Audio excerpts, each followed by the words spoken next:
বান্দা বান্দির দ্বারা যখন কোনো ভালো কাজ হয়, এই কাজ বান্দা বান্দি করে না, বরং আল্লাহ করায়। এখন আপনাদের কাছে আমি জানতে চাই, এই কোরআনের মাহফিলে বসা এটা ভালো কাজ না খারাপ কাজ? তাহলে এই ভালো কাজ আমরা করলাম না আল্লাহ করালো?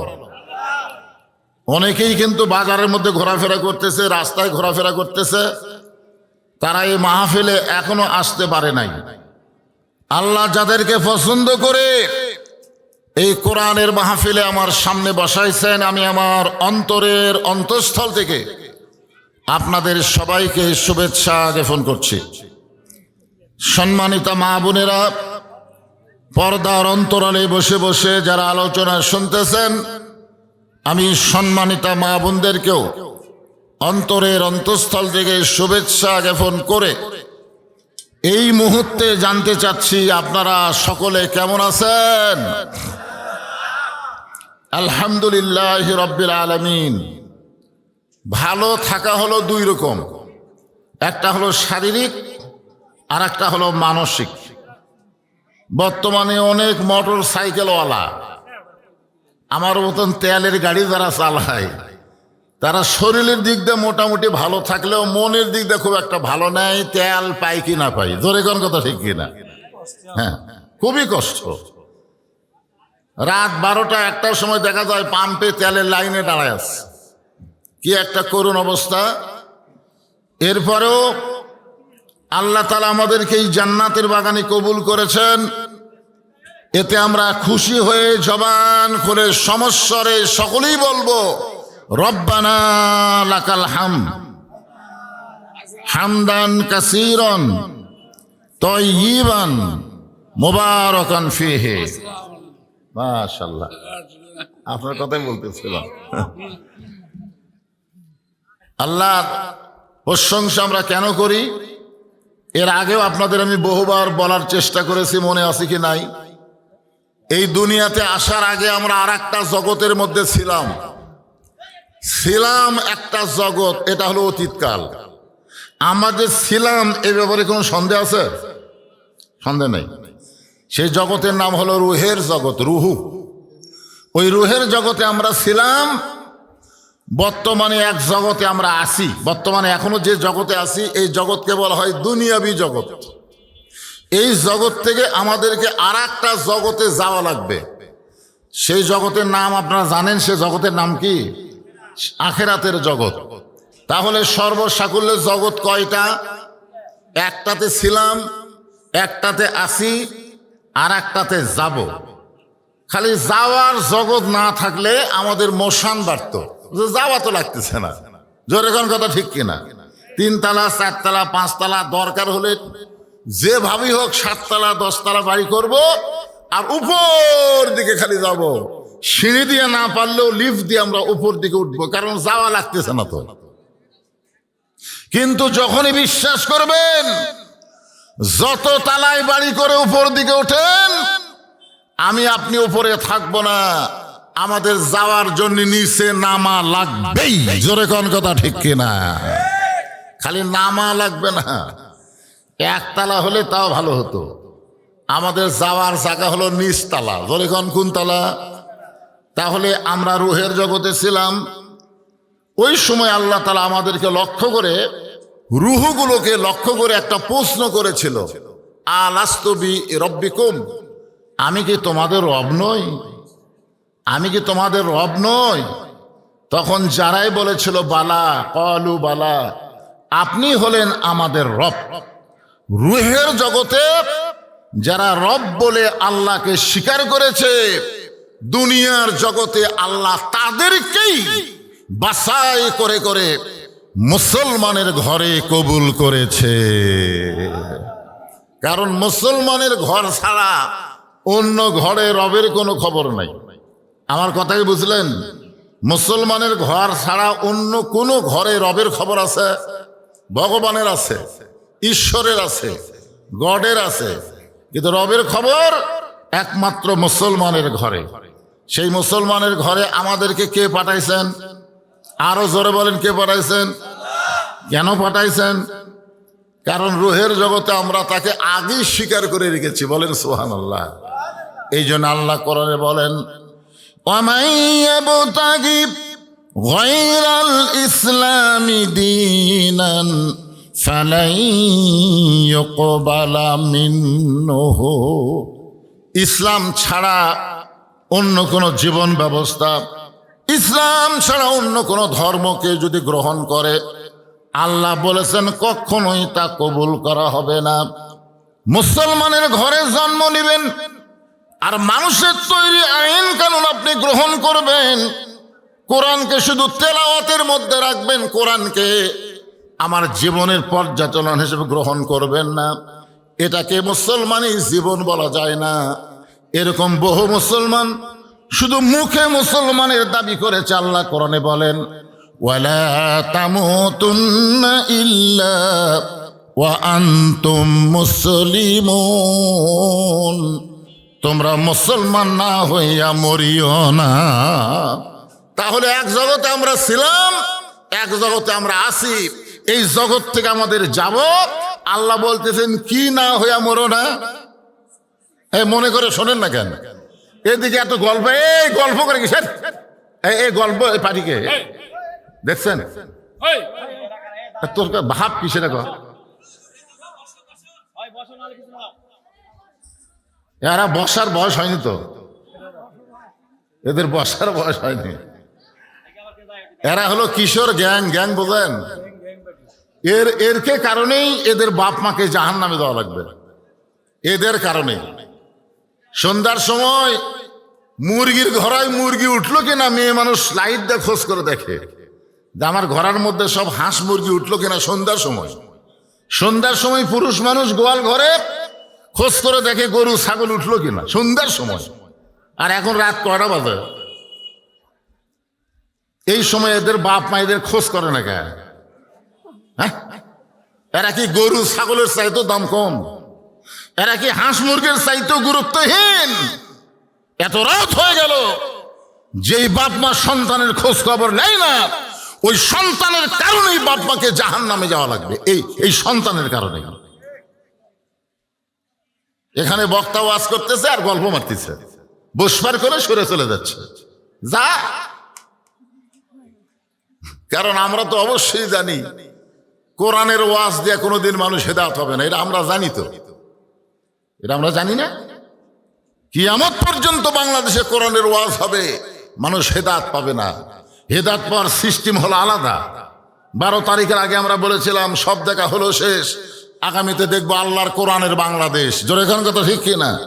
বলেছিলাম, কিন্তু হলো না।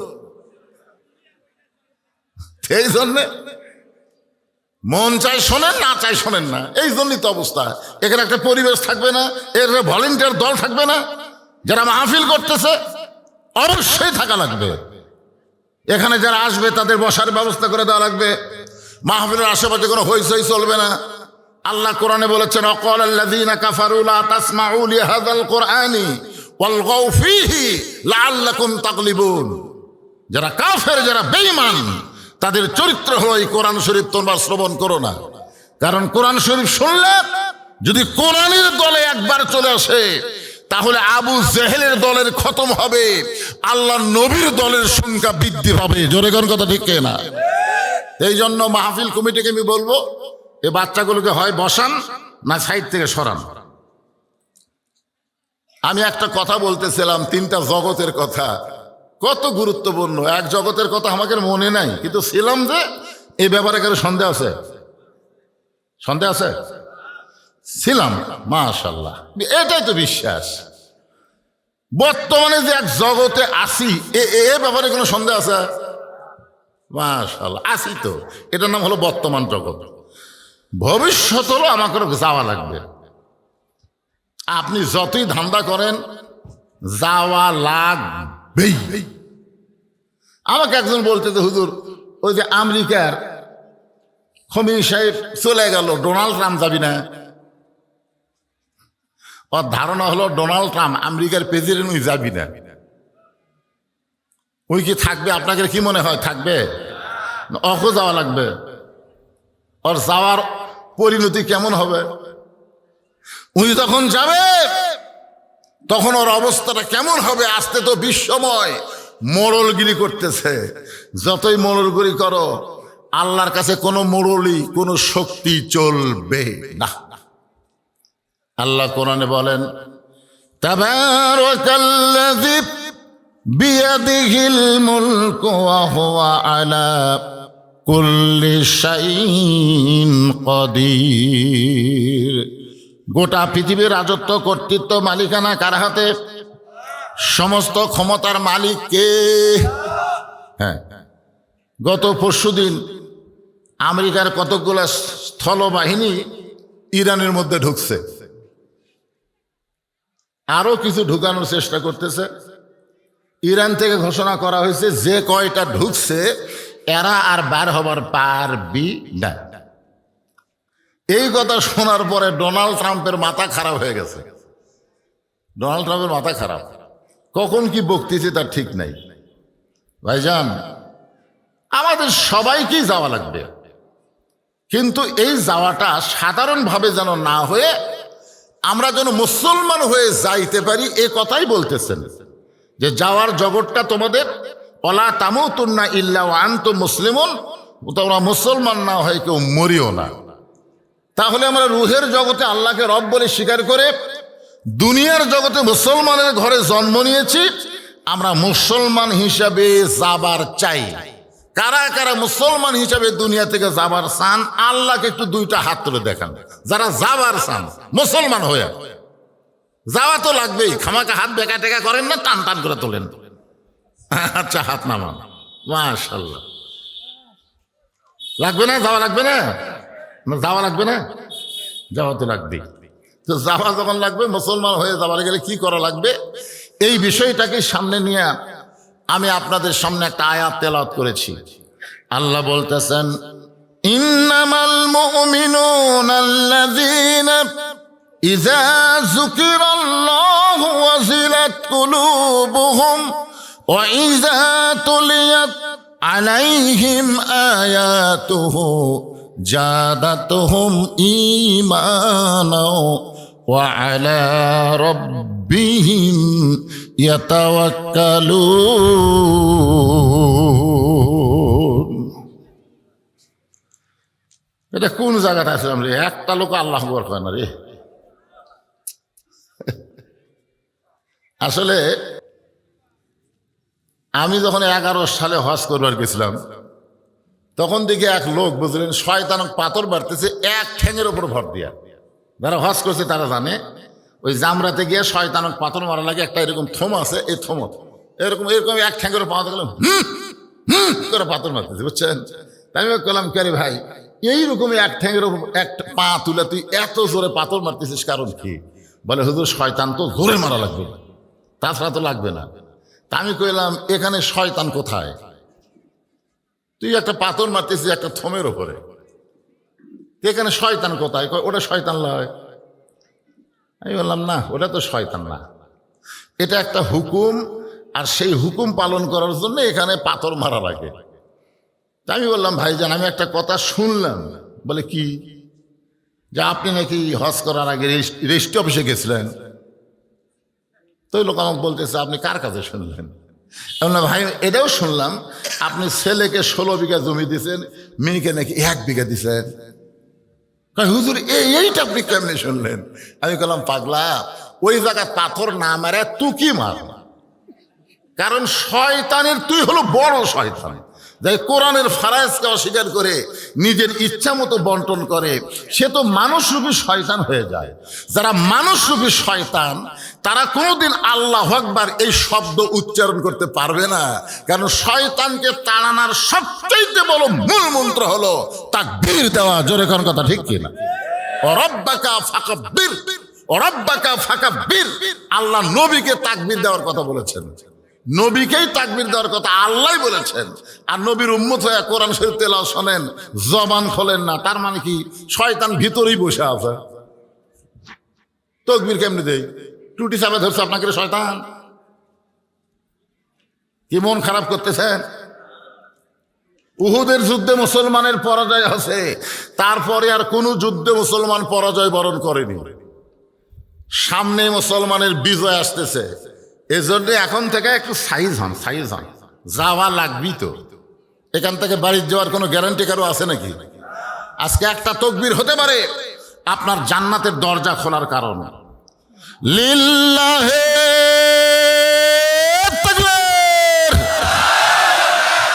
দেখেন তো, পারেন তো আপনারা? পারবিরে সুটকি। আল্লাহ, মুমিন কারা? আল্লাহ বলতেছেন কারা মুমিন? পাইকারে হারে সবাই তো মুমিন না। অনেক মানুষ নামাজ পড়াও মুমিন না, জানেন আপনি? নামাজ পড়তেছে কিন্তু ঈমানদার না। আল্লাহ কোরআনে বলেন, ওয়ামিনান নাসি মান ইয়াকুলু আমান্না বিল্লাহি ওয়া বিল ইয়াউমিল আখিরি ওয়া মা হুম বিমুমিনিন। আল্লাহ বিশ্বাস করবে, শোনেন, আল্লাহ বিশ্বাস করবে, আখিরাতও বিশ্বাস করবে, এরপরও আল্লাহ বলতেছে তারা মুমিন নয়। তাহলে মুমিন যদি না হয় তাহলে তারা কি? মুমিন যদি না হয় তাহলে তারা হলো মুনাফিক। আপনারা বলেন তো, মুনাফিক জাহান্নামের উপরে থাকবে না নিচে থাকবে? নিম্ন স্তরে থাকবে। রাসূল বলেছেন কাফেরের উপরে থাকবে, উপর থেকে কাফেররা পেশাব পায়খানা করবি, আর নিচে থেকে মুনাফিকের ওই পেশাব পায়খানা খাবে। সাহাবেরা বলতে হুজুর, এই বদমাইশ মুনাফিক কোন দল থেকে বের হবে? আল্লাহ রাসূল বললেন, ইহুদির মধ্যে কোনো মুনাফিক নাই, খ্রিস্টানের মধ্যে কোনো মুনাফিক নাই, কাফেরের মধ্যে কোনো মুনাফিক নাই। মুনাফিকের আবাদ হবে মুসলমানের ভিতরে।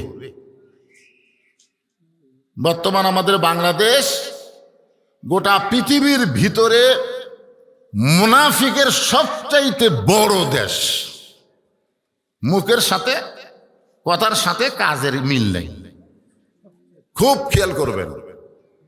আমরা মুসলমান হয়ে মারা যাব, কি কাজ করলে মুসলমান হয়ে মরবো? এই জন্য আল্লাহ বলতেছেন মুমিন কারা? পাইকারি হারে সবাই মুমিন না। মুমিনদের এক নম্বর বৈশিষ্ট্য হলো ইযা যুকিরাল্লাহু ওয়াজিলাত কুলুবুহুম।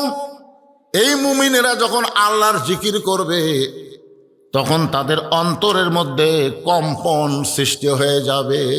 আপনারা কি আমার কথা শুনতে পাচ্ছেন? এটা কোন জিকির? আজকে তো বাংলাদেশ জাকির পার্টি আছে, জাকির পার্টি।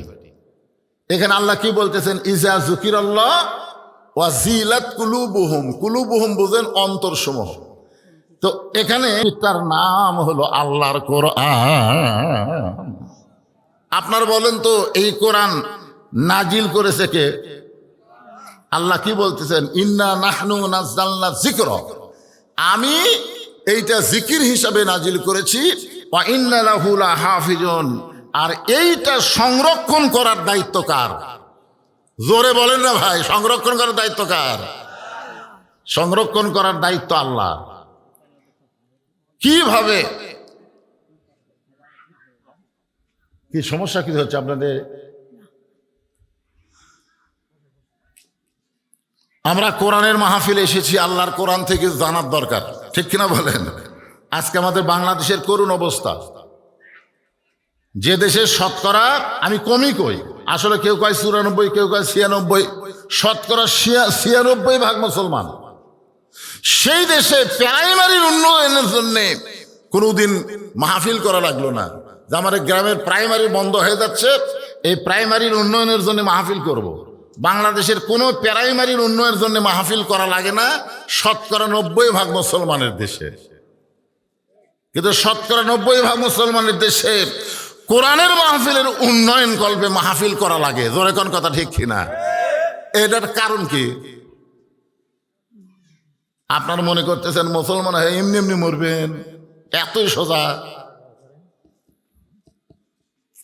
সেই জন্য একটু মনোযোগ দিয়ে শুনতে হবে। আল্লাহর রাসূল বললেন, ইন্নাল জান্নাতা তুশতাকু ইলা খামসাতি নাফারিন। নিশ্চয় 5টা দলের জন্য আল্লাহর জান্নাত আশা করে আছে। তার মধ্যে 1 নম্বর দল হলো তালিয়াল কোরআন, যারা কোরআনের দল। কিসের দল? এখানে তালিয়াল কোরআন শব্দের অর্থ ব্যাখ্যা করা হয়েছে।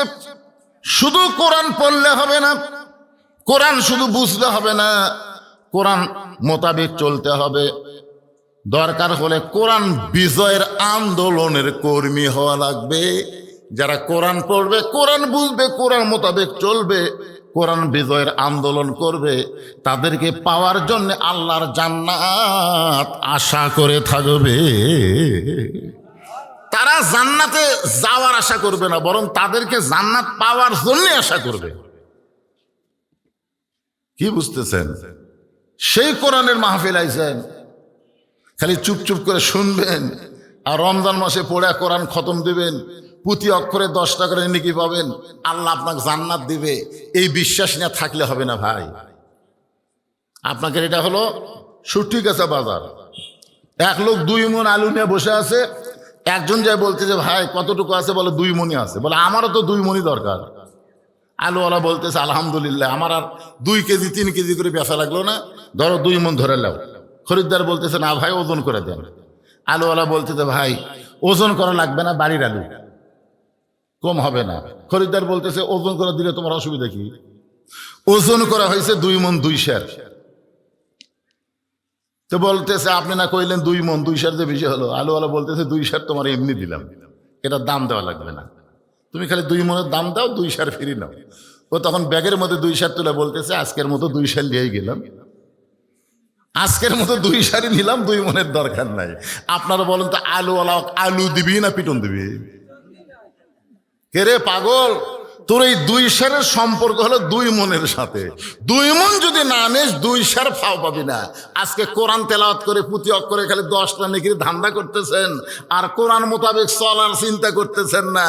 এরাও কোনোদিন এই 10টা নেকি পাবে না যতক্ষণ পর্যন্ত 2 মণ আলুর মতন আল্লাহর কোরআনকে বাস্তব গ্রহণ না করবে। জোরে কোন কথা ঠিক কিনা? কোরআনকে গ্রহণ করা লাগবে। এই কোরআন গ্রহণ করলে, মেয়ে মানুষ আছে নাকি সাইডে? মহিলারা আছে, কত চিল্লাচিল্লি করতেছে।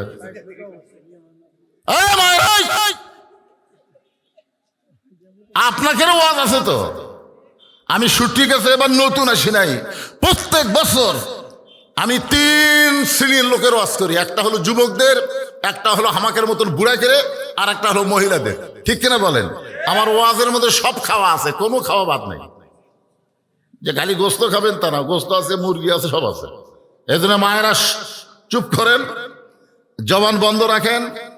আপনাদের মুখের কথা পরপুরুষ শুনতে পারলে পর্দার খেলাফ হবে। তাহলে কি বলতেছিলাম? ইজা যুকিরাল্লাহু ওয়াজিলাত কুলুবুহুম, এই কোরআনের জিকির যখন কেউ করবে তখন আল্লাহ তাআলা তার অন্তরের মধ্যে তড়পড়ানি শুরু করে দেবে। অন্তরের তড়পড়ানি হলো আসি নাই, আসি নাই। এই যে আইসি সুটি গাছা, বাড়ি পর্যন্ত যাবার পারবো? পারবেন?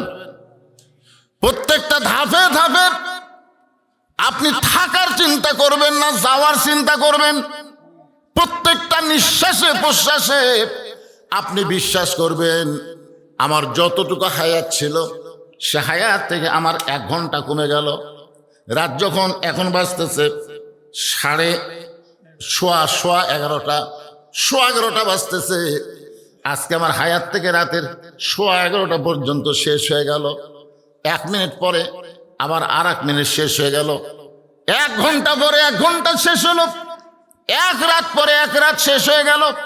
মানে আমি যতটুকু হায়াত নিয়ে দুনিয়াতে এসেছি সেখান থেকে আমার অন্তরের মধ্যে এমন একটা চিন্তা হবে, তড়পানি হবে। প্রতি সেকেন্ডে সেকেন্ডে, মিনিটে মিনিটে, ঘন্টায় ঘন্টায় আমি মৃত্যুর দিকে হাঁটতেছি। কথা বলেন না কেন যুবক? তোমরা মনে করতেছো আমরা যুবক? আমি কি তোমাদের মতন যুবক ছিলাম না? আমি কি তোমাদের মতন যুবক ছিলাম না? তোমরা কি আমার মতন বুড়ো হবে না? চিন্তা করতে হবে প্রত্যেকটা ধাপে ধাপে, প্রত্যেকটা মিনিটে মিনিটে, যে আমি আমার হায়াতকে শেষ করে আমি অন্ধকার কবরের দিকে হাঁটতেছি। আল্লাহ বলতেছে চিন্তা লাগবে না, সে আয়াতটাই তো তুলে ধরেছি। ওয়াইজা তুলিয়াত আলাইহিম আয়াতুহু জাদাতুহুম ঈমানা। মুমিনদের 2 নম্বর বৈশিষ্ট্য হলো এই কোরআনকে যখন তারা তেলাওয়াত করবে, এই কোরআনকে যখন তারা গ্রহণ করবে, তখন আল্লাহ তাআলা তাদের ঈমান বাড়ায়া দিবে। একজন আল্লাহর বান্দা নাম হলো মীর কাসেম আলী। মীর কাসেম আলীর কাছে উকিল গিয়ে বলতেছে, স্যার আপনি কি জানেন আজকে রাত 12টায় আপনার ফাঁসি হবে? আজকে রাত 12টায় আপনার ফাঁসি হবে। কি হবে? মীর কাসেম আলী মুস্কি মুস্কি হাসতেছে। রাত 12টায় যার ফাঁসি হবে উকিল বলতেছে। এমন সময় মুস্কি মুস্কি হেসে বলতেছে, উকিল এখন রাত কয়টা বাজে? বলে এখন রাত 9:30 বাজতেছে। মীর কাসেম আলী আল্লাহর শুকুর আদায় করে বলতেছে, এখনো আল্লাহ তাআলা 2.5 ঘন্টা পর আমার ফাঁসির ব্যবস্থা করেছে। এখন আমার হায়াত কয় ঘন্টা? মানে ফাঁসি হিসাবে কয় ঘন্টা? 2.5 ঘন্টা। তো উকিল সাহেব আমি খামাকা 2.5 ঘন্টা বসে থেকে কি করব? আল্লাহ বলেছেন, লাইলান লিবাসা নাওমাকুম সুবাতা। রাত হচ্ছে তোমাকে অন্ধকারের চাদর, আর ঘুম হচ্ছে তোমাদের নিয়ামত। জোরে খান সুবহানাল্লাহ। তাহলে খামাকা এই 2.5 ঘন্টা আমি বসে যাই কি করব? তো উকিল বলতেছে, আপনি কি করবেন? বলে আমি 2 ঘন্টা তাহলে ঘুম পাড়ি। 2 ঘন্টা ঘুম পাড়ার পরে যদি চেতন না পাই, তুমি যদি চেতন থাকো তাহলে আমাকে একটু ডাক দিও। কথাটা গুরুত্ব দিয়ে শুনবা যুবকেরা, মনোযোগ দিয়ে শুনবা। 2.5 ঘন্টা পর তার ফাঁসি হবে, সে আবার 2 ঘন্টা ঘুম পাড়বি। চেতন যদি না পায় তাহলে ডাক দিও। উকিল মনে মনে চিন্তা করে, এই ফাঁসির চিন্তা পাগলা হয়ে গেছে, এর কাছে গল্প করে কোনো লাভ নাই। উকিল মন খারাপ করে যখন বাইরে যায়, যেই 2 ঘন্টা পার হয়েছে উকিল চিন্তা করতেছে লোকটার 2.5 ঘন্টা পর ফাঁসি হবে, তার তো 2 ঘন্টা চলে গেল, আর মাত্র 8 ঘন্টা আছে। দেখি তো লোকটা কি করে। উকিল ফাঁসির কন্ডম সেলের মধ্যে ঢুকে দেখে মীর কাসেম আলী নাক ডাকা ঘুম পাড়তিছে। কি রে, এটা কি সাধারণ ঘুম? উকিল ঘড়ির দিকে তাকে দেখে 8 ঘন্টা পরে যে মানুষের ফাঁসির মঞ্চ প্রস্তুত হয়ে গেছে, 8 ঘন্টা পরে তাকে ফাঁসি দেওয়া হবে, আর এই নাক ডাকা ঘুম পাড়তেছি মানুষ কেরে? 5 হোকাইছে। সঙ্গে সঙ্গে মীর কাসেম আলী চেতন পায়, বলে ভাইজান আমার কি ফাঁসির সময় হয়েছে? বলে না স্যার, এখনো 8 ঘন্টা দেরি আছে। কয় আলহামদুলিল্লাহ। এখনো 8 ঘন্টা দেরি আছে। কয় আলহামদুলিল্লাহ। ওযু করে 2 রাকাত নামাজ পড়ে কোরআনের সূরা মূল আর মুজাম্মেল তেলাওয়াত করে ফাঁসির কন্ডম সেলের মধ্যে সবচাইতে ভালো যে পাঞ্জাবিটা ছিল ওই পাঞ্জাবিটা পরার পরে চিরুনি দিয়ে মাথার চুল হাসড়া বলতেছে, দেখো তো উকিল আমাকে কেমন লাগতেছে, দেখো তো উকিল আমাকে কেমন লাগতেছে। উকিল কান্দে আর বলে, স্যার এখন আপনাকে ফাঁসির মঞ্চে যেতে হবে, আপনার ফাঁসি হবে, আর আপনি এমন করে পাঞ্জাবি পরে চুল হাসড়া আপনি কোথায় যাবেন? আপনি কি শ্বশুর বাড়ি যাবেন নাকি? আপনার ভিতরে যাওয়ার কোনো টেনশন নাই। মীর কাসেম আলী বলে, উকিল রে ফাঁসি হবে আমার, আর তুমি কাঁদতেছো। আমার ঈমান বলতেছে, আমার ঈমান এতটুকু আল্লাহ বাড়ায় দিছে। আমার ঈমান বলতেছে ফাঁসির মাধ্যমে আল্লাহ তাআলা আমার জন্য 8টা জান্নাতের দরজা খুলে দিবে। কি মনে করতেছেন ভাইজান? ওয়াইজা তুলিয়াত আলাইহিম আয়াতুহু জাদাতুহুম ঈমানান। এই কোরআনের সঙ্গে যাদের সম্পর্ক থাকবে আল্লাহ তাদের ঈমান বাড়ায় দিবে। তারা বিশ্বাস করবে থাকার চাইতে যাওয়াই ভালো। এই জ্ঞানজামের বাংলাদেশের থাকার চাইতে ঈমান নিয়ে কি হওয়া ভালো। আপনারা আমার কথাটা গুরুত্ব দিয়ে শুনতেছেন না? কি থাকা ভালো না যাওয়া ভালো? আমাকে একদিন কয়েক বছর আগে যখন হাসিনা ছিল, যখন ছিল তখন আমাকে এক ছেলে এসে বলতে, হুজুর আপনি কি জানেন যে সাইদি হুজুরের ফাঁসি হবে? আমাকে বলতেছে। আমি বললাম ভাই ফাঁসি তো হবে না রে, ফাঁসির রায় দিয়েছিল সে থেকে আবার যাবজ্জীবন হচ্ছে, মানে মরা পর্যন্ত জেলখানায় থাকা লাগবে। না হুজুর রায় পাল্টে যাচ্ছে, আপনি জানেন? আমি বললাম রায় আবার পাল্টিচ্ছে? জানেন না শাহবাগে সব আন্দোলন করতেছে সাইদ হুজুরের ফাঁসির জন্য, আপনি শোনেন না? আমার মনে হয় যত ওয়াজ করেন হুজুর ফাঁসি আটকাবার পারবেন না। এই কথা শুনে আমার মনটাই খুবই কষ্ট লাগলো, কারণ আমরা যত বক্তা অধিকাংশ বক্তাই কিন্তু আল্লামা সাইদি হুজুরকে অত্যন্ত মহব্বত করি, জোরে কোন কথা ঠিক না? তো তখন আমি বললাম ভাই চলেন চা খাই। ও চা স্টলে নিয়ে যে চার দোকানদারকে বললাম 3 কাপ চা দাও। তো চা আলা বলতে হুজুর আপনারা মানুষ হলেন 2 জন আর চা 3 দেখেন, মানে আমি খাবো 1টা আর 2টে। তো বলে হুজুর আমার 2টা কেন? বলে এত বড় একটা খুশির খবর দিলে সাইদি হুজুরের ফাঁসি হবে, এই জন্যে তোমার চা ডবল। ওই যখন ওই চা খাচ্ছে 1 কাপ খাই আর 1 কাপ লিবে, তখন আমি বলতে তো ভাইজান সাইদি সাহেবের ফাঁসি হবে এটা তুমি আমাকে বললে, কিন্তু তোমার যে মৃত্যু হবে, যেই বলছে তোমার মৃত্যু হবে তখন চুম করছে। তখন চুমকা উঠলে কেন? হুজুর আমার তো সাইদির ফাঁসির চিন্তা করতে করতে আমার নিজের মরার কথাই তো খেয়াল নেই। গেলাম পাগলা, তোমরা যারা অন্যর ফাঁসির চিন্তা করো যে অমুকের ফাঁসি হবে, অমুকের ফাঁসি হবে, অমুকের ফাঁসি হবে, কিন্তু তুমি বলো তো ফাঁসির কিন্তু একটা সময় আছে। যেটা মীর কাসেম আলীর গল্প করলাম রাত 12টায় সময় ফাঁসি হবে, কিন্তু যারা মরবি তাদের কোনো সময় আছে? তখন ওই চা খাচ্ছে আর বলতেছে হুজুর যারা মৃত্যুবরণ করবে এর কোনো সময় নাই, ফাঁসির তো তারিখ আছে, মরার তো তারিখ নাই। এমন ফাঁসি যখন হবে তখন রবীন্দ্রসঙ্গীত কয়ে ফাঁসির দড়ি কে গলাত নেবে কত? তখন না হুজুর ফাঁসি যখন হবে তখন কলমা পড়বে, তখন তওবা করবে, তখন জিকির আজকার করবে।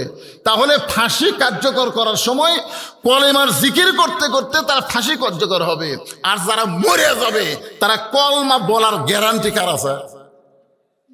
তখন হুজুর মরার সময় কলমা বলার তো গ্যারান্টি নেই। এখন বলতো কোনটা ভালো? তখন ওই চার না খেয়ে বলতে হুজুর আপনার কথা মতো তো ফাঁসি ভালো। আহা, 50 বছর যিনি কোরআনের হক তাফসীর করলেন, গোটা বাংলাদেশ নয় গোটা পৃথিবীর মানুষকে কোরআনের হক কথা যিনি শোনালেন, তাকে 13 বছর জেলখানায় বন্দি করে রেখে তাকে হত্যা করা হলো।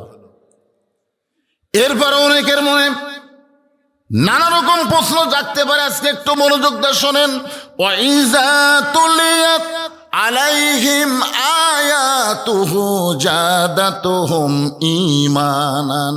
মুমিনদের 2 নম্বর বৈশিষ্ট্য হলো এই কোরআন যখন যারা তেলাওয়াত করবে তখন এই কোরআনের কারণে তাদের ঈমান বেড়ে যাবে। এখন আপনাদের কাছে আমার প্রশ্ন হলো তেলাওয়াত মানে কি?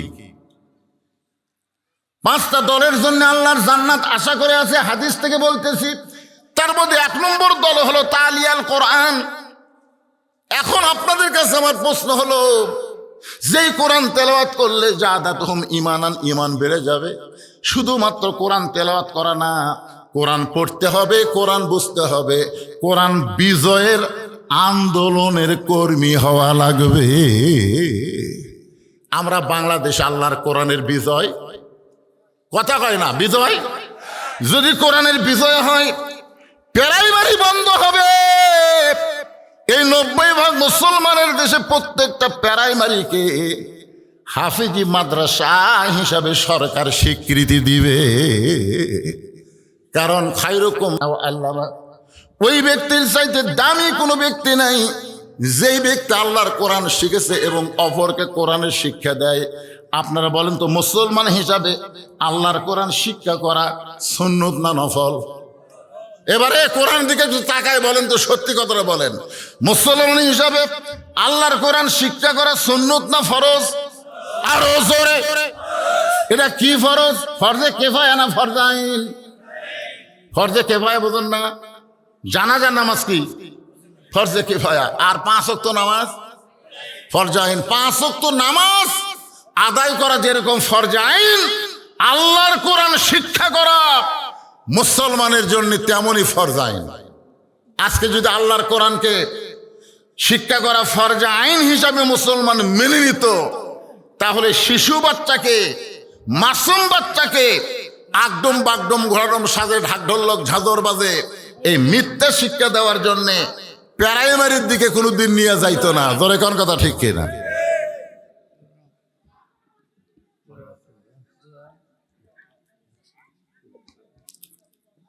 তিনটা বিষয়ে কথা বলবো, এর শেষে হলো আলা রাব্বিহিম ইয়াতাওয়াক্কালুন। বেশি ওয়াজ করবো না, আমার মা বোনদের একটা লাইন করবো, কারণ পরিবেশকেও একটা ভালো দিবার পারতেছেন না। এখন কি বুঝতেছেন? আল্লাহর কোরআন যারা এসেছেন সবার জন্য শিক্ষা করা। যারা বলতেছেন না আল্লাহ, তারা কি বিশ্বাস করতেছেন না? বিশ্বাস যদি করেন তাহলে সবাই বলেন মুসলমানের জন্য কোরআন শিক্ষা করা ফরজে। ফরজে আইন তরক করলে কি গুনাহ হয়? তো কবিরা গুনাহ করবেন আপনারা। সবাইকে আল্লাহর কোরআন শিক্ষা গ্রহণ করতে হবে। শুধু শিখলে হবে না, বুঝতে হবে। বুঝ মোতাবেক আমল করা লাগবে। বুঝ মোতাবেক যখন আমল করবে তখন কেমন হবে? ওমর ফারুক অর্ধজাহানের খলিফা চোরের মতন মদিনার অলি গলি ঘুরতেছেন। হঠাৎ হযরত ওমর রাস্তা দিয়ে যাওয়ার সময় দেখে ঘরের মধ্যে মা আর মেয়ের মধ্যে তর্ক হচ্ছে। মা আর মেয়ের মধ্যে তর্ক হচ্ছে। মা বলতেছে সকালবেলা দুধ বেচা লাগবে, এই দুধের মধ্যে পানি দাও, 3 সের দুধ 1 সের পানি দিয়ে 4 সের বানাও। এটা কে বলতেছে? মায়ে বলতেছে। আর মেয়ে বলতেছে মা দুধের মধ্যে পানি দেওয়া জায়েজ না। ফতুয়া মারতেছে, ফতুয়া। কারণ হযরত ওমর আল্লাহর কোরআন দিয়ে রাষ্ট্র চালায়। কোরআন দিয়ে যখন রাষ্ট্র চলবে তখন ভেজাল কোনো জিনিস আর সেই দেশে চলে। সত্যি কথা ভাই জানে, 2011 সালে মদিনায় যায় জয়তুনের তেলের দোকানে ঢুকে আমি খালি বলছি আসল জয়তুনের তেল আছে, আসল। আমি তো আর জানি না, মনে করছি বাংলাদেশের মতোই। আমি বলছি আসল জয়তুনের তেল আছে। যেই বলছি আসল, তখন দোকানের মালিক কর্মচারীকে বলতেছে মামনু কুল্লু হারাম, মামনু কুল্লু হারাম। এই কথা বলা মাত্রই কর্মচারী এসে আমাকে মারলো ধাক্কা। আমি ধাক্কা খেয়ে দোকান থেকে বাইরে আসলাম। কে রে, আমার দোষ কোথায়? খালি বলছি আসল জয়তুনের তেল আছে, আর আমাকে মামনু কুল্লু হারাম করে ধাক্কা দিল। বাহির দিকে আমার এক বাংলাদেশি সৌদি আরবি কাজ করে, তাকে বললাম কে রে ভাই, আমার এটি দোষ কোন জায়গায়? হুজুর আপনি মারাত্মক দোষ করছেন, কারণ যেখানে নকলই নাই সেটা আসল চাচ্ছেন কেন? আপনি যখনই বলছেন আসল জয়তুনের তেল আছে, তখন দোকানদার মনে করছে আপনি ভেজাল দেশের লোক। আর ভেজাল দেশের লোক কোনো এলাকা থাকলে ওই জায়গাতে আল্লাহর গজব আসতে পারে। আপনাকে আল্লাহর গজব মনে করে বের করে দিচ্ছে। আমি তখন বললাম মাওলানা তুই যদি একটা গজব হোস তাহলে সাধারণ মানুষ কি? আমাদের বাংলাদেশে আসল পাওয়া যায় না, ভেজাল বাংলাদেশ। জোরে কোন কথা ঠিক কিনা? তেল পাওয়া যাবে পাম্প, এখন তেল পাচ্ছে গুদামত। মোটর সাইকেলে তেল এরি থেকে লেই, আরেকটি লেই, আরেকটি লেই, নিয়ে এসে বাড়িতে এসে আবার বোতলত তুলে ওটা আবার সাপ্লাই করে। শুধুমাত্র মানুষের আইন যখন চালু হবে তখন মানুষের কলিজার মধ্যে আল্লাহর কোনো জিকির থাকবে না, ভয় থাকবে না। ওয়ালা রাব্বিহিম ইয়াতাওয়াক্কালুন, যেটা মুমিনদের 3 নম্বর বৈশিষ্ট্য বুঝাই থেকে বলতেছি। এখন মেয়েটা বলতেছে মা ওমর ফারুক আল্লাহর কোরআন দিয়ে রাষ্ট্র চালায়, আল্লাহর কোরআন দিয়ে যখন রাষ্ট্র চলবে তখন ভেজাল দেওয়া যাবে না। মা বলতেছে 3 কেজি দুধের মধ্যে 3 লিটার দুধের মধ্যে 1 লিটার দুধ দে। দুধ যদি আমরা দেই ওমর তো আর দেখতে পাবে না, দুধের রং তো সাদা ঠিকই থাকবে। মেয়েটা বলতেছে মা আল্লাহর কোরআনের সঙ্গে সম্পর্ক রাখতে গিয়া আমার ঈমান আমাকে এতটুকু পর্যন্ত বুঝাইছে, ওমর যদি দেখবার না পারে দুধের মধ্যে পানি দিলে আমার আল্লাহ দেখতে পায়। সঙ্গে সঙ্গে হযরত ওমর এক দৌড়ে বাড়িতে আইছে, এক দৌড়ে বাড়িতে আইছে। বাড়িতে আইসা তার বিবিকে ডাক দেয় আব্দুল্লাহর মা। কে রে আব্দুল্লাহর মা? ওমর ফারুকের বউটা যখন দরজা খুলে দেয়, ওমর ফারুক বিবির কপালে সুমা দিয়ে বলতেছে বহুদিন হলে তোমার বেটার বউ খুঁজতেছিলাম, আজকে আল্লাহ তাআলা ভাগ্যে মিলাইয়া দিছে। সুবহানাল্লাহ। ওমর ফারুকের বউ কয় কি, আপনি রাতের বেলা মানুষের দুঃখ কষ্ট দেখার জন্য ঘুরে বেড়ান, আপনি বেটার বউ খোঁজেন? আপনারা বলেন তো, আমরা বর্তমানে ছেলের বাপেরা বউ কিভাবে খুঁজি? এক মুরব্বী আমাকে বলতে, হুজুর এ পর্যন্ত 20-22টা দেখলাম, পছন্দ হলো না। আমি বললাম, এই বুড়া বয়সে আবার বিয়ে করবে? না হুজুর, আমি কে করবো, আমার ছেলেরে করাবো। তো আপনার ছেলের আপনি বিয়ে করাবেন, আপনি কিভাবে? এই দেখতেছি হুজুর, সমানে দেখতেছি, লাড়া ছাড়া দেখতেছি, জানেন লাড়া ছাড়া বলেন, দেখি তো মা হাতটা, দেখি তো মা, দেখি তো মা মাথার চুলটা, দেখি তো মা, দেখি তো মা একটু হাঁটো তো মা। এই যে লাড়াছাড়া করতে করতে মিন শারিল ওয়াসওয়াসিল খান্নাস, ওই বুড়ে এখন শয়তান হয়ে গেছে, ওর মন চাচ্ছে আরো লাড়ি। কারণ বেটা বিয়ে করালে তো আর লাড়া যাবি না। বেটা বিয়ে করবার যায় লাড়িয়া ছেড়ে, এই শালা বুড়া নিজেই লুচ্চা হয়ে গেছে। যখন কি কথা কর না কেন, লুচ্চা। যিনি বিয়ে করবেন সেই ছেলে ছাড়া বিয়ের আগে বেটার জন্য যা, বাপের জন্য তাই। জোরে কোন কথা ঠিক, বিয়ের আগে বেটার জন্য যা, বাপের জন্য চাই না। হ্যাঁ, ওর ঘরে কিভাবে বেটার বউ পাচ্ছে, কিভাবে?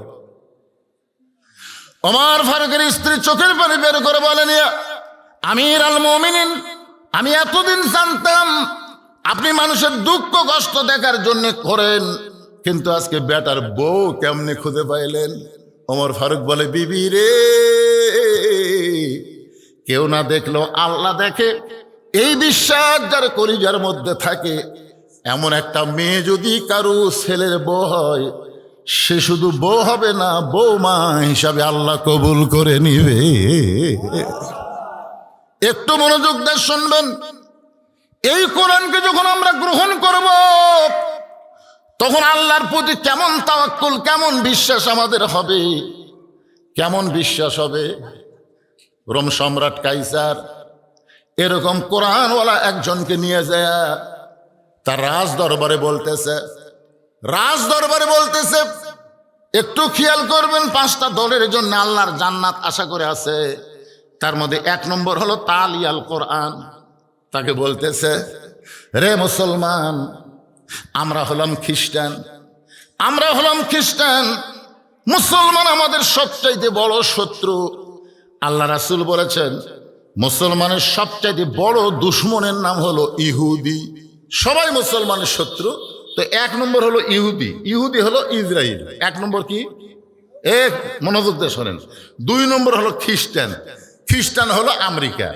3 নম্বর হলো হিন্দু বৌদ্ধ, এই বিজাতেরা। এটা হলো ভারত। আমাদের শাসটলে এখন কি গল্প হয় জানেন? এক দল কয় আমেরিকা আমাদের সাথে আছে, সাইড থেকে আর এক দল কয় ভারত আমাদের সাথে আছে। এখন আপনারা যারা কোরআনের মাহফিলে বসেছেন, আপনারা বলেন তো আমাদের সাথে কি আছে? না, এটা কর পারতেছেন না তো। এখন এই যে তেল কিনবার গেলে বাংলাদেশের তেল সংকট চলতেছে, এই তেল কিনবার গেলে নাকি আমেরিকার থেকে অনুমতি নিয়ে তারপরে কিনা লাগবে। এই কি বুঝতেছেন? এখন আজকে এখানে ক্লিয়ার করা লাগবে আমাদের সাথে কে আছে, সেটা ক্লিয়ার করা লাগবে। আল্লাহ যদি আমাদের সঙ্গে থাকে তাহলে আমাদের অবস্থাটা কি হবে? এই কিছুদিন আগে আপনারা দেখলেন ফেসবুকে ভারতের একজন নেতা বলতেছে, বাংলাদেশকে গিলা খাতে আমাকে 15 মিনিট টাইম লাগবে। কয় মিনিট? 15 মিনিটই নাকি বাংলাদেশ গিলে খাবে। একবার যদি ওরা ধর বলে তাহলে বাংলাদেশ পলানোর কোনো জায়গা পাবে না। একদিক দিয়ে বাংলাদেশ পলাবে, সেইটা হলো সাগর। বাংলাদেশের সব মানুষ তো আর সাঁতার জানে না। এখন আপনি কি করবেন? একটু মনোযোগ দিয়ে শুনবেন।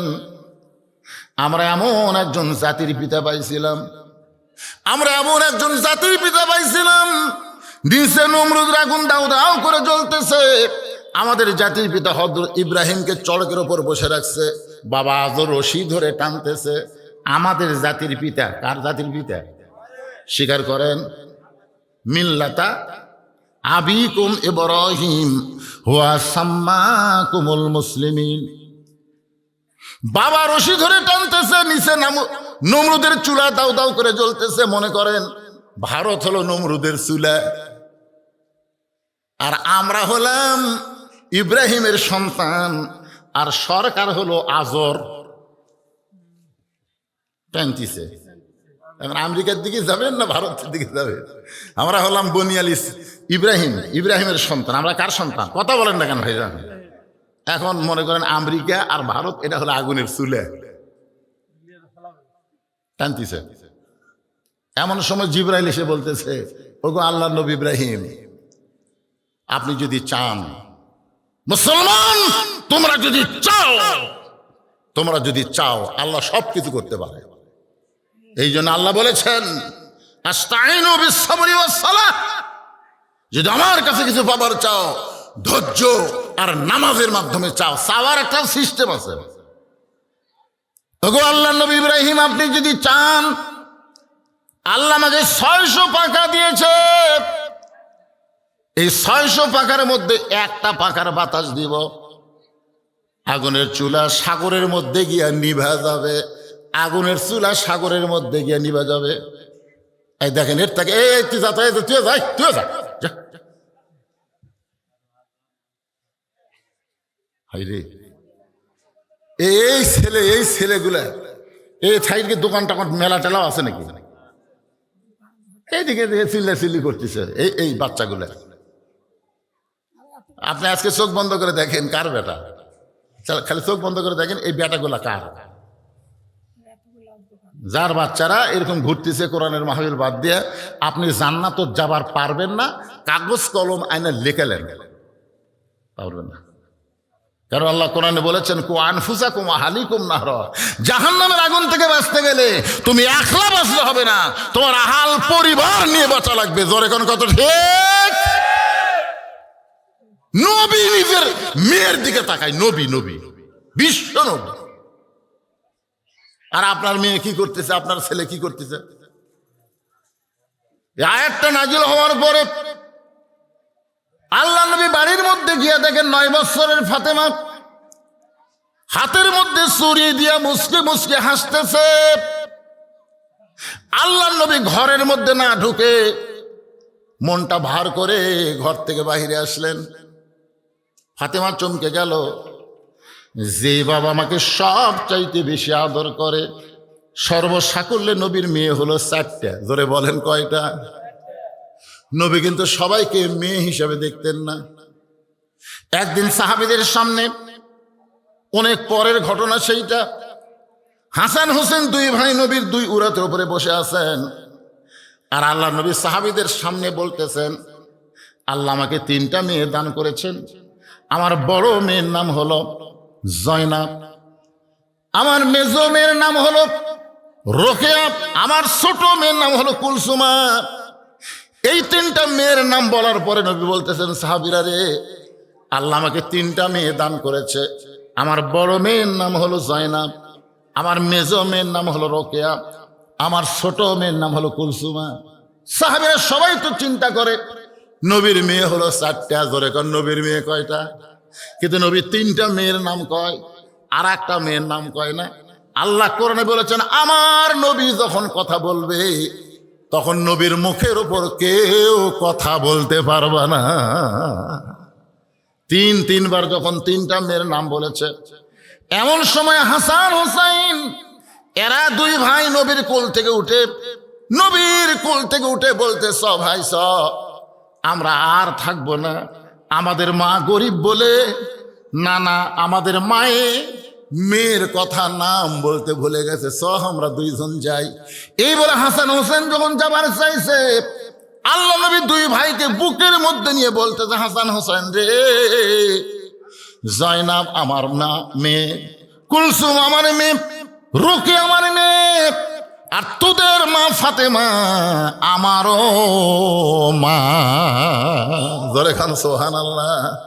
সাহাবীরা বললেন, ইয়া রাসূলুল্লাহ, হুজুর একই মায়ের পেট থেকে 4টা মেয়ে হয়েছে। মাছের ময়দান থেকে রক্তমাখা শরীর নিয়ে আমি যখন মক্কা এসেছিলাম, তোমরা জানো যেই বছর তাইফে আমি পাথরের আঘাতে আঘাতপ্রাপ্ত হইলাম, ওই বছরই আমার দুইজন দরদের মানুষ দুনিয়া থেকে বিদায় নিয়েছে। আমার একজন দরদের মানুষ হলো আমার চাচা আবু তালেব, আর কিছুদিন পরে আমার দরদের বিবি খাদিজা দুনিয়া থেকে বিদায় নিয়েছে। আমার মক্কায় তেমন আদর্শ হাক দরদ করার মতন কেউ ছিল না। এরপরেও রক্তমাখা শরীর নিয়ে আমি যখন মক্কায় চলে আসলাম, আসার পরে আমি নবী যখন ঘরের ভিতরে বসা, এমন সময় আমার 3টা মেয়ে একসঙ্গে আমার কাছে এসে বলল, বাবা আপনি তাইফে না গেলেও পারতেন, বাবা আপনি তো জানেন তাইফবাসী ভালো না, আপনি কেন তাইফে গেলেন? এত পাথর আপনাকে মারলো, গোটা দেহ রক্তাক্ত হয়ে গেল, এই কষ্ট আপনি কেমনে সহ্য করবেন বাবা? আল্লাহ রাসূল বলে, সাহাবীরা রে, আমার 3টা মেয়ের মতন কথা বলে যখন ঘর থেকে বাইরে যায়, এমন সময় দেখি আমার ছোট মেয়ে ফাতেমা ঘরের মধ্যে ঢুকে দরজা বন্ধ করে দেয়। আমি রাসূল চমকে গিয়ে বললাম, ফাতেমা কি জন্য দরজা বন্ধ করলি? ফাতেমা বলতেছেন, বাবা আমি জন্মের পরেই আমি শুনতে পেয়েছি আপনি যখন মায়ের পেটে ছিলেন তখন আপনার বাবাকে আল্লাহ দুনিয়া থেকে নিয়ে গেছে। যখন আপনার বয়স মাত্র 6 বছর, তখন আপনার মাও পর্যন্ত দুনিয়া থেকে বিদায় হয়ে গেছে।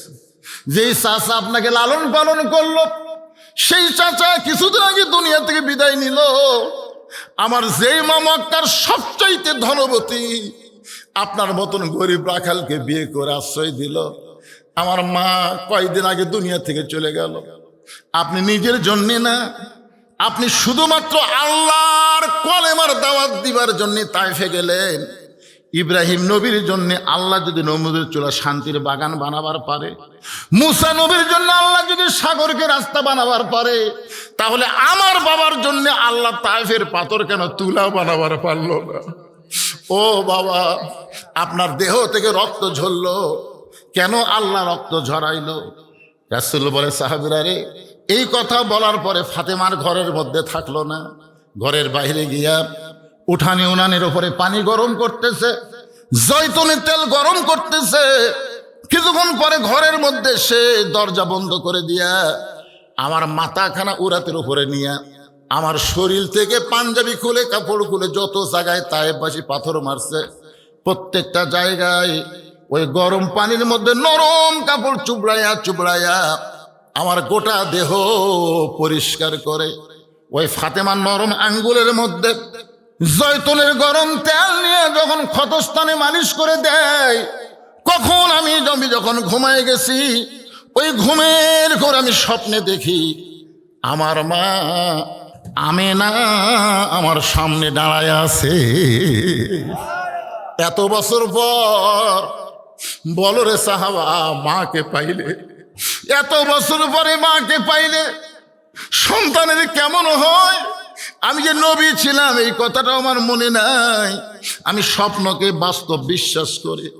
আমার মা আমিনার হাতটা ধরে যখন বলেছে, মা আইসেন যখন আর আপনাকে যাইতে দিব না, এমন সময় ফাতেমা আমার কপালে চুমা খায়। ফাতেমার চোখের পানি আমার চোখের মধ্যে যখন ঢুকে যায়, আমি নবী চেতন পেয়ে বলে, ফাতেমা তুই কি জন্য এমন করে কান্দিস মা? ফাতেমা বলে, বাবা আমি কাঁদতেছি না, বরং আপনি আমারে কান্দাইতেছেন। আপনি দেখেন বাবা, স্বপ্নে মা বলে আমার হাতটা চাইপা ধরছেন, এখন পর্যন্ত আপনি হাতটা ছাড়েন নাই। রাসূল বলে, ফাতেমা রে, স্বপ্নে মা বলে যদি তোর হাতটা চাইপা ধরি, তাহলে তুই শুনে নে, তুই শুধু আমার মেয়ে না, তোর ভেতরে লুকিয়ে আছে আমার মা আমিনা। নবীর 4টা মেয়ের মধ্যে নবী ফাতেমারে মায়ের মতন ভালোবাসতেন। মাত্র 9 বছরের ফাতেমা হাতের মধ্যে চুরি দিয়ে মুসকে মুসকে হাসতেছে। আমাদের মতন বাবা হলে ঘরের মধ্যে ঢুকে বলতাম, মা দেখে তোরে কেমন লাগতেছে, কিন্তু নবী ঘরের মধ্যে না ঢুকে নবী বারান্দায় আসলেন। ফাতেমা চমকে গেল, বাবা কেন ঘরে ঢুকলো না? বারান্দায় গিয়ে দেখে নবীর চোখ দিয়া দর দর করে পানি পড়তেছে। ফাতেমা হাঁটু গেড়ে বসে বলে, বাবা কি কষ্ট আপনার মনে, এমন করে আপনি কেন কাঁদতেছেন? রাসূল বলে, ফাতেমা বাল তুসিরুনাল হায়াতাদ দুনিয়া ওয়াল আখিরাতু খায়রুন ওয়া আবকা। ফাতেমা, এই দুনিয়াতে যারা সাজবে আখিরাতের শ্বাস আল্লাহ কমায় দিবে। এর বেশি আমার নবী বলে নাই। এই কথা বলার মাত্র ফাতেমা হাতের চুড়ি খুলে মাটির ফাইলা দেয়। নবী আমার দৌড়ে গিয়ে চুড়ি দুইটা খুলে জামার পকেটের মধ্যে ঢুকায়। ফাতেমা বলে, বাবা, যেই চুড়ি হাতে দেওয়ার কারণে আপনি মন খারাপ করে বারান্দায় দাঁড়ায় কাঁদলেন, আজকে সেই চুড়ি কেন জামার পকেটের মধ্যে ঢুকাই দিলেন? রাসূল বলে, ফাতেমা রে, শুধু চুরি নয় মা, একদিন তোর নাকে নাকফুল পরানো হবে, একদিন তোর কানে কানের দুল পরানো হবে, একদিন তোর গলায় মালা পরানো হবে। ফাতেমা বললেন, বাবা, সেই দিন কবে? রাসূল বললেন, যেদিন তোমার বিবাহ হবে। ফাতেমা, মেয়েরা কেবলমাত্র এক ব্যক্তির জন্য সাজতে পারবে, ওই ব্যক্তি হলো তার স্বামী। স্বামী ছাড়া অন্য কারো জন্য মেয়েরা সাজতে পারবে না। আমার মায়েরা যারা পর্দার অন্তর আছেন, মা, আমি শুনেছি আত্মায় রানীনগরের মেয়েরা নাকি মাথার চুল বেচা খায়। ও মা, মেয়েরা মারা গেলে মেয়েদেরকে 5টা কাপড় দেওয়া লাগে। তার মধ্যে একটা কাপড় হলো মাথা বান, একটা হলো সিনা বান, আর 3টা কাপড় হলো পুরুষের মতন পরাতে হয়। তাহলে মরার পরে মেয়েদের মাথা যদি বান্ধা লাগে, সেই মাথার চুল যদি মেয়েরা বেচা খায়, ওই মেয়েরা কিন্তু জান্নাতে যাওয়ার পারবে না। আমার মায়েরা মাথার চুল পর্দার মধ্যে রাখতে হবে, নিজের স্বামী ছাড়া অন্য কোনো পরপুরুষ যেন মাথার চুল না দেখে। এইটাই হলো নারীদের একটা পর্দার হুকুম। জোরে কোন ঠিক কিনা? আপনার বাচ্চারা, এই যে ছেলেরা খেলতেছে, দৌড়াদৌড়ি করতেছে, এই যে আপনার ছেলেরা, আপনি খেয়াল করতেছেন না যে আমার ছেলে 12 বছর বয়স, 13 বছর বয়স, এই বয়সে একটু এরকম করবি, এই বয়সে এরকম করবি, এটা তো আপনার কথা বলে হবে না। রাসূল কি বলে আগে সেটা দেখা লাগবে। আল্লাহ রাসূল বলতেছেন, 7 বছর থেকে, খেয়াল করেন কয় বছর, 7 বছর থেকে নামাজের তালিম দাও, আর 10 বছর থেকে জোর করে, এই যে দুটো বসে আছে, এই দেখেন, এই দুটো বসে আছে, কি সুন্দর। বিশ্বাস হচ্ছে না? খোঁজলে দেখেন। আপনার বিশ্বাস যদি না হয়, এই দুটো খোঁজলে দেখেন, এরকে মাও ভালো। হ্যাঁ, ভালো মায়ের পেটের সন্তান। এরা জন্মের সময় 14 আনা ভালো হয়ে জন্ম হয়, 2 আনা পরে ভালো, আর 5 আনা বাকি থাকলো। বুঝতেছেন না? মায়ের পেটের বাচ্চা আছে, মা যখন নামাজ পড়বার যায়, 4 মাসের বাচ্চা নিয়ে মা যখন রুকুর থেকে সেজদাত গেছে, এমন সময় ফেরেশতারা বলতেছে, আল্লাহ দেখো, তোমার বান্দি নামাজ পড়তে যায় পেটের বাচ্চা পেটের মধ্যে দমড় খাচ্ছে, আল্লাহ বাচ্চার কি কষ্ট হচ্ছে না? আল্লাহ বলে, এই ফেরেশতা সাক্ষী থাক, যেই মা পেটে বাচ্চা নিয়ে নামাজ পড়তেছে, এ মা শুধু নিজে নামাজ পড়তেছে না, পেটের বাচ্চাকেও নামাজি বানায় দিচ্ছে। এই যে হোটেলের দরজা রমজান মাসে পর্দা দিয়ে ভিতরে তারা খায়, আপনি খেয়াল করে বিশ্বাস করেন, যারা রোজার মাসে দিনের বেলা খায়, ওরকের মা, উনি যখন মায়ের পেটে ছিল তখন রমজান মাসে রোজা ছিল না। খোঁজলে দেখেন, একের বাস্তব 100 হবে। আমার এলাকার এক ছেলে কয়, হুজুর 11 মাস আমার খিদা কম, রোজার মাসে খালি খিদা লাগে। আমি বললাম, তোর মা বাসা আছে? কয় আছে। তো মায়ের কাছে যা। ওই মা কেমনে জানবে? আর যাস না কেন? ওই মায়ের কাছে গিয়ে বলতেছে, মা 11 মাস আমার খিদা কম, রোজার মাসে খিদা এত বেশি কেন? ওর মা বলতেছে, জিব্বাত কামড় দিয়ে। এই গোপন খবর। মা কি খবর? বলে, সর্বনাশ করছে তোর দাদি। তুই যখন পেটে আসলি রমজান মাসে, তোর দাদি হক বলতেছে, বৌমা এবার যেন রোজা থাকো না, রোজা থাকলে পেটের বাচ্চা শুকে যাবে, খালি তুকে তাজা থাকার জন্য আমি রোজার মাসে খাসি রে। আমিও খাসি, তুইও পেটের মধ্যে খাইছো, এই জন্যই তুই পেটের মধ্যে থেকে মাল হইয়া বাড়াছে, মাল হইয়া। আজকে যেই বাচ্চারা দৌড়াদৌড়ি করতেছে, কোরআনে মাহফিল বসতেছে না, বিশ্বাস করেন, উনি যখন মায়ের পেটে ছিল, ওর মাও তখন পেটত লিয়া গোটা পাড়া ঘুরিছে, ওই পেটের মধ্যেই ঘরুনি ব্যারাম পাচ্ছে, উনি এই জায়গায় বসবি। একজন খ্রিস্টান, নেপোলিয়ন বলেছে, খ্রিস্টান বলেছে, তোমরা যদি ভালো একটা সন্তান চাও, ভালো একটা মায়ের দরকার। জোরে বলেন কিসের দরকার? অকরনা ফি বুয়ুতিকুন্না ওয়ালা তাবাররুজনা তাবাররুজাল জাহিলিয়াতিল উলা। ভুলে গেছেন নাকি? মনে আছে আপনাদের? ওই যে হযরত ওমর বললেন, আব্দুল্লাহর মা, তোমার বেটার বউ পাওয়া গেছে। ওই মেয়েটার সঙ্গে আব্দুল্লাহর বিয়ে হলো। জোরে কান সুবহানাল্লাহ। আব্দুল্লাহর বাপ হলো অর্ধ জাহানের খলিফা, আর আব্দুল্লাহ হলো 30 পারা কোরআনের হাফেজ, 6 লক্ষ হাদিসের হাফেজ। আর সেই ছেলের সঙ্গে বিয়ে হলো, কেউ না দেখলেও আল্লাহ দেখতেছে। এই কোরআনের বিশ্বাস করি যায় থাকার কারণে। ইতিহাসের মধ্যে আছে, ওই মেয়ে আব্দুল্লাহ তাকে বিয়ে করলো, ওই মেয়ের পেটের ছেলে, তার নাম হচ্ছে উমর ইবনু আব্দুল আজিজ। উমর ইবনুল আব্দুল আজিজ। ও যে মেয়ের ছেলে, উনি যখন খলিফা ছিলেন, সেই সময় আল্লাহ তাআলা মানুষকে, আল্লাহর কোরআনকে গ্রহণ করার জন্য মানুষের ঈমানটা এত বাড়িয়ে দিছে। ঈমান বাড়ার 1 নম্বর লক্ষণ হলো ওয়াকিমুস সালাত ওয়া আতুজ যাকাত। আল্লাহর নামাজ কায়েম করা লাগবে, যাকাত দেওয়া লাগবে। শোনেন, আমাদের বাংলাদেশে এই বছর হিসাবে বলেছে 1200 মানুষ 1000 কোটির চাইতেও বেশি সম্পদের মালিক। কত মানুষ? খেয়াল করেন রে ভাই, 1200 মানুষ, গোটা বাংলাদেশে 1200 মানুষ, তাদের সম্পদের পরিমাণ 1000 কোটির চাইতেও বেশি। প্রায় 2000 মানুষ, তাদের সম্পদ 500 কোটির চাইতেও বেশি। প্রায় 10,000 মানুষ, যাদের সম্পদ 100 কোটি টাকার চাইতেও বেশি। আপনি বলেন তো, আমাদের দেশে নামাজ হচ্ছে, একতলা মসজিদ 2 তলা হচ্ছে, কিন্তু নামাজের সাথে সাথে যাকাতের কোনো আইন আছে? এবারে প্রধানমন্ত্রী তারেক জিয়া একটু যাকাতের ব্যাপারে, শায়েক, কোন শায়েক কথা কয় না, তাহমদুল্লাহ কর পারে না কেন? যাকাত কিভাবে দেওয়া যায়? যেটাকে বলতেছি, যে রাতের বেলা কেউ না দেখলো আল্লাহ দেখে, সেই ঈমান কেমন বাড়ে। তুলিয়াত আলাইহিম আয়াতুহু জাদাতুহুম ঈমানা, এটা বোঝানোর জন্য বলতেছি। তো এখন সেই সময় যাকাত এমনভাবে আদায় শুরু হয়ে গেল, একেবারে কোনো গরিব ধনীর বাড়িতে যাওয়া চলবেই না, বরং ধনীরাই গরিবের বাড়িতে বাড়িতে গিয়ে যাকাত দিবে। সুবহানাল্লাহ। ওই সময় ওমর ইবনে আব্দুল আজিজের সময় এক ব্যক্তি 1 ব্যাগ যাকাতের টাকা নিয়ে ঘুরতেছে। দেখেন, মানুষ যখন ঈমান বেড়ে যায়, তখন মানুষ দুনিয়া থাকার চিন্তা করে না, যাওয়ার চিন্তা করে। তো যাওয়ার চিন্তা করলে হিসাব করে যাকাত দেওয়ার দরকার নাই।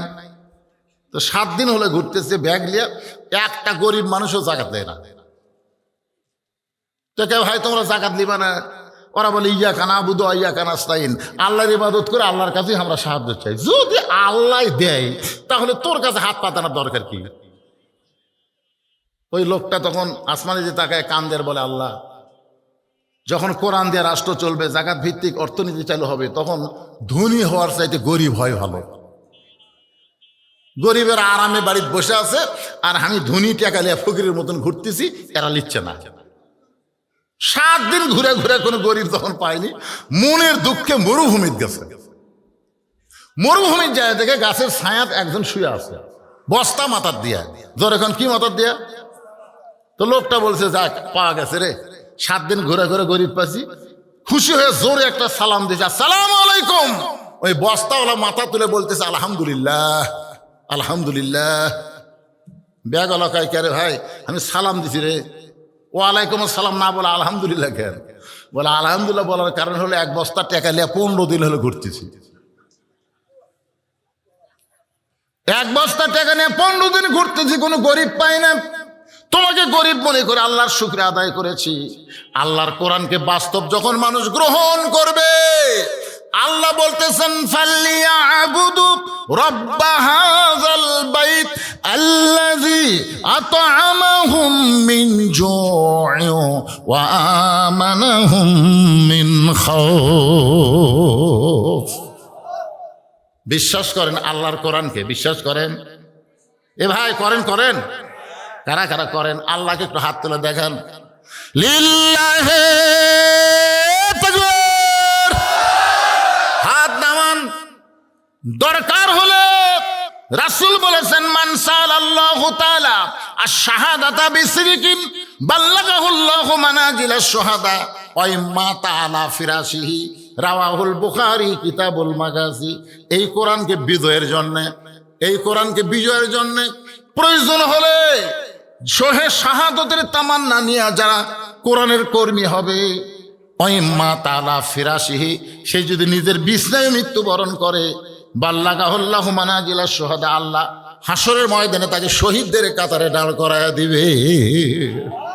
খালি সুবহানাল্লাহ বললে হবে না। এর আগে 2 বছর আগে এসে আমি বলেছিলাম, এই কোরআনকে বিশ্বাস করে এই কোরআনী মাদ্রাসায় বাপ মায়ের রুহের মাগফিরাতে একটা করে কোরআন শরীফ আপনাকে নগদে দান করা লাগবে, নগদে। এখানে যারা আছেন একজন ওঠা বসা করবেন না। যারা যেই যেমন, এই রাস্তার যারা কথা বলতেছে ওরা রাস্তার লোক, যারা বাজারে ঘুরতেছে ওরা বাজারের লোক, কিন্তু যারা কোরআনের মাহফিলে বসে আছে এরা হলো জান্নাতের লোক। জোরে কোন কথা ঠিক কিনা? কারণ এই জায়গাকে বলা হয় রিয়াজুল জান্নাহ। ও সাইডে মারবেন না, ওরা সাইডের লোক, এরা কাঁচিয়া ডিম, এরা পচা ডিম। 12টা ডিম দিছে মুরগির তলে, বাচ্চা হচ্ছে 10টার, 2টার হয়নি। চিন্তা করতেছে কে রে, 12টা দিলাম, 10টার হলো, 2টার হলো না কেন? কি জন্য হলো না? ওই 2 ডিম মুরগির তলে থাকেনি, খালি সাইড মারছে, কাঁচিয়া হচ্ছে, পচিয়া গেছে। সামিয়ানা হচ্ছে মুরগির ডিমের, মুরগির তলে থাকার মতন, বুঝলেন? ওদিকে না তাকাইয়া আল্লাহর এই নবীর কোরআনের মাদ্রাসাকে ভালোবেসে বাপ মা কবরে গেছে, বাপ মা রুহের মাগফিরাতে এই কোরআনকে ভালোবেসে 500 টাকা দিলেন একটা কোরআন বিজয়ের জন্য। কোরআনের মাদ্রাসায় দান করার কারণে আল্লাহ আপনার বাপ মার কবরকে জান্নাত বানায় দিবে। এইরকম কোন আল্লাহর বান্দা যদি থাকে নগদ, যে হুজুর আমি আল্লাহর কোরআন জন্য 500 টাকা দিলাম, একটা কোরআন দানের সওয়াব যেন আল্লাহ আমার বাপ মা দাদা দাদি যারা কবরে গেছে, বা আমিও কবরে যাব, কবরের পাথর হিসাবে আমি কোরআন শরীফ বাবদ আপনার হাতে 500 টাকা দিলাম, আল্লাহ যেন এটা কবুল করে। ভাইজান এখানে যারা আছেন 500 টাকা, মাশাআল্লাহ, এইটা কোরআনের 500 টাকা পাওয়া গেল। আসেন, যার পকেটে আছে টাকা নিয়ে কুড়ি যাবেন, কবরে যাবেন। আজকের ওয়াজই হচ্ছে আমরা যাব কেউ থাকার জন্য না। আরেকজন কোরআন ভাই 500 টাকা দান করেছে, আরেকজন 4টা কোরআন শরীফ 2000 টাকা দান করেছে, আরেকজন একটা কোরআন শরীফ বাবদ 500 টাকা দান করলো, আরেকজন আল্লাহ তোমার একটা কোরআন বাবদ 500 টাকা দান করলো। এতগুলো মানুষের মধ্যে যা দিয়েই আবার ওখানে বসে যাবেন, দিয়েই বসে যাবেন। আল্লাহর নবীর ঘরে এই মাদ্রাসায় কোরআন হাফেজকে দেখলেন, আপনার 4 জনের মাথায় পাগড়ি দেওয়া হলো, 4টা কোরআনের পাখি দেখলেন। না দিলে আপনি বসে থাকবেন, আপনার কাছে রুমাল যাবে, গামছা যাবে, 10, 20, 50, 100 টাকা যা পারেন তাই দিবেন। উঠবেন কেন? আপনারা তো সেই লোক, আপনারা তো ওটার লোক না, আপনারা বসে থাকার লোক। আল্লাহ এই ফাঁকে আরেকজন কোরআন শরীফ বাবদ 500 টাকা দান করলো, আরেকজন কোরআন বাবদ 500 টাকা দান করলো। আমার মায়েরা যারা পর্দায় আছেন, মা আমি আপনাদের বলবো, আপনারাও নবীর মাদ্রাসায় কোরআন শরীফ বাবদ 500, আল্লাহ তোমার 2 জন বান্দা 500 করে দান করলো। আল্লাহ কোরআন শরীফ বাবদ দানকে কবুল করেন। মাদ্রাসার তালেব ইলম নাই, ভিতরে রুমাল নামে কেউ, সবাই তার কোরআন শিখ দিবেন। আচ্ছা, রুমালের মধ্যে 10, 20, 50, 100 টাকা যিনি যা পারবেন। আরেকজন কোরআন শরীফ বাবদ 500 টাকা দান করেছে, আল্লাহ দানকে কবুল করেন, আল্লাহ নেক নিয়ত নেকাজে বড় করেন। আরেকজন কোরআন শরীফ বাবদ 500 টাকা দান করছে, আরেকজন আল্লাহ তোমার বান্দা কোরআন শরীফ বাবদ 500 টাকা দান করলো, আল্লাহ কবুল করেন।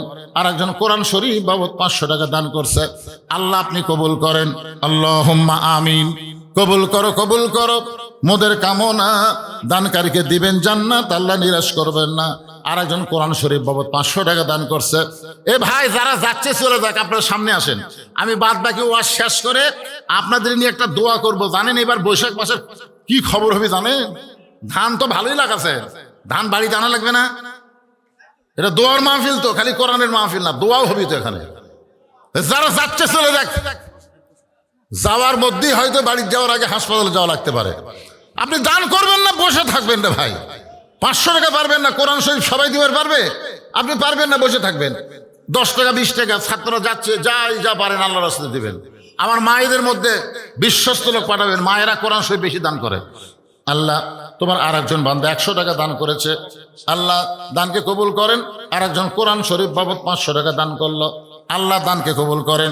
এখানে অসংখ্য দানের এই যে স্লিপ দিছে, এই স্লিপ যদি আমি এখন পড়ি শুরু করি ফজর পর্যন্ত লাগবে। আপনারা কি মনে করতেছেন যারা জানের স্লিপ দিচ্ছেন দেখেন এক গাদি, এরা লেখার সাথে সাথে আল্লাহর খাতাত লেখা পড়েনি? আপনারা কোন লেখা পড়ছে কি পড়ে নাই? তো এটা কি বলাই লাগবে? যাক মাশাআল্লাহ বলছে না। অনেকে কয় হ দিলাম, আমার নাম করলো না। এখানে এমনও দান আছে, প্রথম যেটা আপনার দুই একটা বলি, হয়তো বলবেন হুজুর এই কাগজের মধ্যে কি? এই প্রথম যে দান এটা আছে, এই মাদ্রাসার সভাপতি আলাউদ্দিন শাহ তিনি 10,000 টাকা দান করছেন। কত? 10,000 টাকা উনি দান করছে, এই মাদ্রাসার যিনি সভাপতি। তারপরে আমার ভাইজান মকবুল আলী উনি দিয়েছেন 5,000 টাকা এই মাদ্রাসায়, আল্লাহ তার দানকে কবুল করুক আল্লাহ। এভাবে হাজার হাজার টাকা, এভাবে হাজার হাজার টাকা এই স্লিপের মধ্যে আছে। আপনারা অনেক দান করছেন, ইনশাল্লাহ সব দানগুলোকে আল্লাহ কবুল করুক আল্লাহ আমিন। এখানে একজন আল্লাহর বান্দা দোয়া প্রার্থী আলী মামুন, উনি শুকটিগাছা মেম্বার পদপ্রার্থী। আপনাকে এখানে নির্বাচন হবে, ওই নির্বাচনে উনি মেম্বার পদপ্রার্থী, নগদই 3,000 টাকা দান করেছে।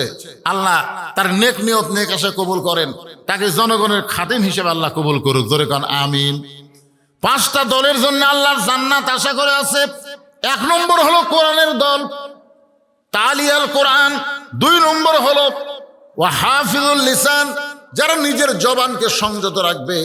3 নম্বর হলো মুতঈমুল জাইয়ান, যারা ক্ষুধার্তকে অন্ন দান করবে। 4 নম্বর হলো মুকসিল উরিয়ান, যারা বস্ত্রহীনদেরকে বস্ত্র দিবে। আর 5 নম্বর হলো ওমান সাল্লি আলা হাবিবির রহমান, যারা নবীর প্রতি বেশি বেশি দরুদের আমল করবে। এই 5টা দলের জন্য আল্লাহর জান্নাত আশা করে আছে। আমার মায়েরা যারা পর্দার অন্তরালে, আপনাদের আমল বেশি না। ঈমান গ্রহণ করার পরে 5 ওয়াক্ত নামাজ পড়বেন, রমজান মাসে রোজা করবেন, স্বামীর কথা মতো চলবেন, পর্দার মধ্যে থাকবেন। আল্লাহ রাসূল বলেছেন 8টা জান্নাতের দরজা খুলে দেওয়া হবে, যে কোনো দরজা দিয়ে তারা জান্নাতে প্রবেশ করতে পারবেন। যুবকদের জন্য আজকের আলোচনা হলো, আমি যেইটা টার্গেট করে শুরু করেছি বাবা, এই যে 5 ওয়াক্ত নামাজ, এটা কিন্তু বুড়া বয়সে হয় না। এই নামাজটা ধরতে হবে 7 বছর থেকে তালিম দেওয়া, আর 10 বছর থেকে জোর করে নামাজ ধরানো। যেরকম চাকরির মধ্যে সরকারি চাকরি গুরুত্বপূর্ণ, সব বয়সে সরকারি চাকরি করা যায় না, সেই রকম ইবাদতের মধ্যে 5 ওয়াক্ত নামাজ হলো সরকারি চাকরির মতন ইবাদত, এটা সব বয়সে করা যায় না।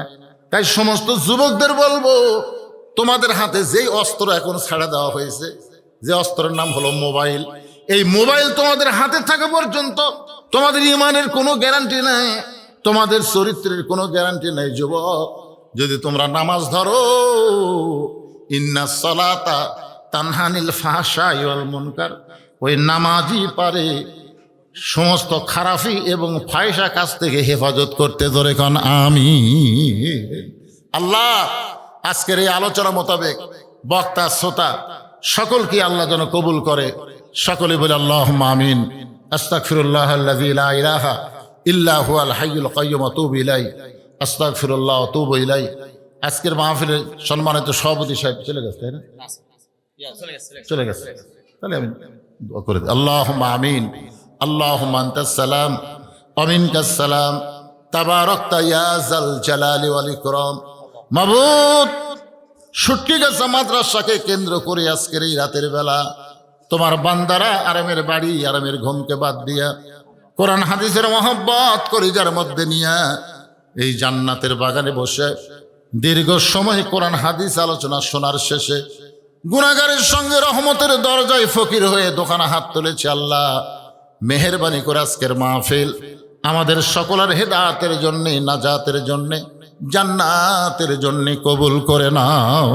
শুরু থেকে শেষ পর্যন্ত যতটুকু আলোচনা হয়েছে আল্লাহ, এর মধ্যে যদি ত্রুটি হয়, ভুল হয়, মাফ করে দাও, যা হাদিয়া মঞ্জুর করো। সোনার মদিনায় নবী পাকের রওজা মোবারকে আল্লাহ কবুল করে নাও। তামাম আম্বিয়াই কেরাম, আসহাবে কেরাম, তাবিঈ কেরাম, তাবিঈ কেরাম, তামাম পৃথিবীর মাটির নিচে যত মুমিন মুমিনা শুয়ে আছে আল্লাহ কবুল করো।